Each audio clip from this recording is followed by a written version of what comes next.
I'm a devout circus fan.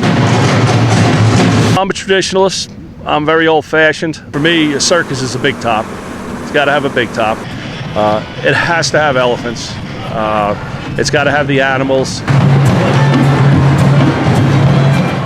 Frank Vopasek keeps coming back to Kelly Miller Circus because of his passion for performing circus animals, elephants in particular. Everybody makes a big deal about the elephants. Well, elephant is a big deal because it's an elephant. Unfortunately, with the loss of Ringling and the loss of Cole brothers, it looks like the Kelly Miller show will be the biggest game in town for us. Does anybody have any questions about the elephants? For this former Ringling Brothers trainer, the return to Kelly Miller for the 2017 tour has brought re-employment in the ring and a reunion with a pair of aging pachyderms. To be able to come back 10 years later after you leave a place, it's a pretty cool thing. Coming off Ringling and not knowing where you're going to get your next elephant job, and to be able to have these guys out here, I'm just grateful for that. They're very, very good elephants. They're very, very fun to take care of, very fun to work with. Cindy, who's 45, is around 8,000 pounds, and Ginny, who's 51, around close to 9,000 pounds. I've been around her since I was about a month old, and then now my 5 children have the chance to interact with her, so she's been through 4 generations of Friscos. And Cindy, I've been around off and on since I was 12 years old. Cindy and Jenny, along with all other circus animals, would be exiled from public view if vocal critics continue to have their say. We have the animal rights issue that we deal with, and I think that's the biggest threat right now, that they're taking credit for driving Ringling out of business. They're taking credit for all the shutdowns of the other shows, and they feel themselves to be on some sort of crusade where they're going to persecute every single one of these shows and actually wipe them out of business, and it's just not right. Citing his ongoing access to circus backyards, Frank Vopasek defiantly rebuts claims of animal abuse. I've been the circus chairman for the Little Ferry Fire Department for about 35 years now, and as I've told the animal rights people, I have had unrestricted, unfettered access to circus lots at all hours of the day and night. If there was anybody that was going to see a form of animal abuse, it certainly would have been me. And quite to the contrary, over 35 to 40 years, I have seen nothing but the opposite. Frank knows well, because he's brought a number of circuses into his hometown of Little Ferry. The town councils and whatnot listen to a few animal rights people, and they apparently don't notice when the show manages to get into town that there are crowds there. Paul Guthall has been documenting circus life for more than 4 decades. Any show I've been to that has elephants and offer elephant rides, the lines are anywhere from 20 to 100 feet long.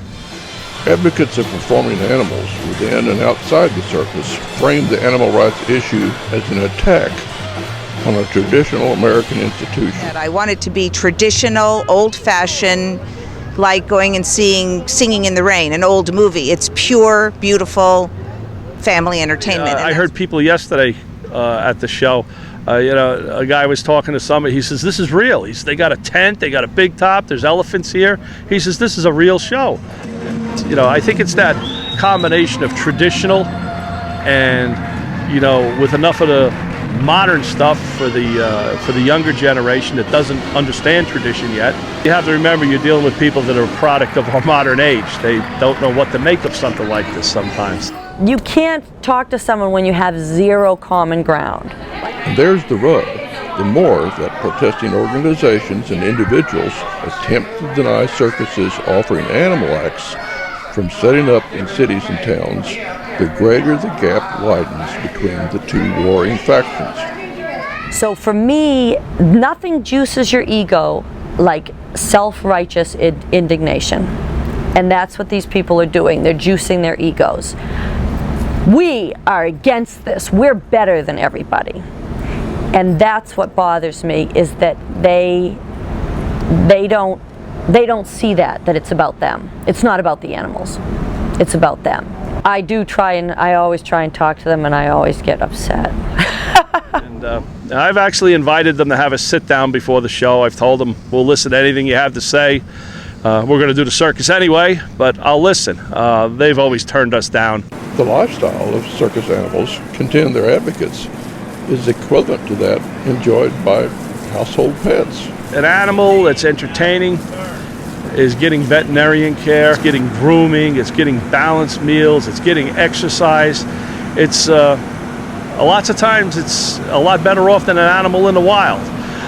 People have dogs for entertainment. They have them in their house. I mean, what are they? They're entertaining them. I mean, what right have they to determine just because they don't like what I do that they I can't do it? In my opinion, anytime you're around an animal, you're training it. Anytime you're in contact with it, whether you're leading it or whatever, you're teaching it what to do and what not to do. All the time. But exactly the way you would train a domestic pet is the way these animals are being trained and handled. So. The little zebra, Mike's actually working on maybe getting it to do the pick out, something like that, you know, holding a rope and stuff like that. And oh, he just loves that little zebra.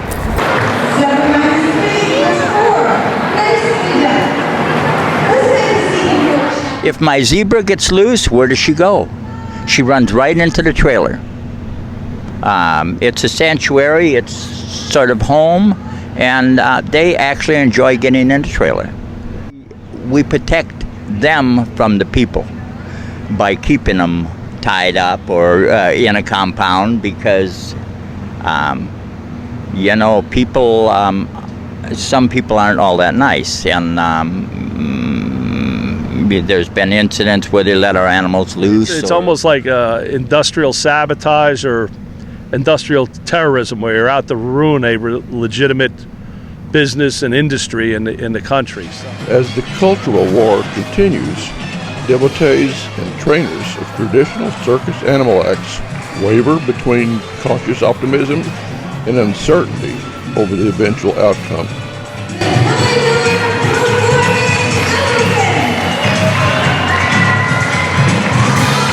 And I think it's such an excellent opportunity for young people and the young children to see something like this.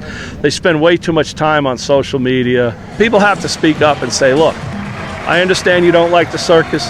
There's a lot of things in life I don't like. If you don't like the circus, don't go. Don't force your beliefs on somebody else.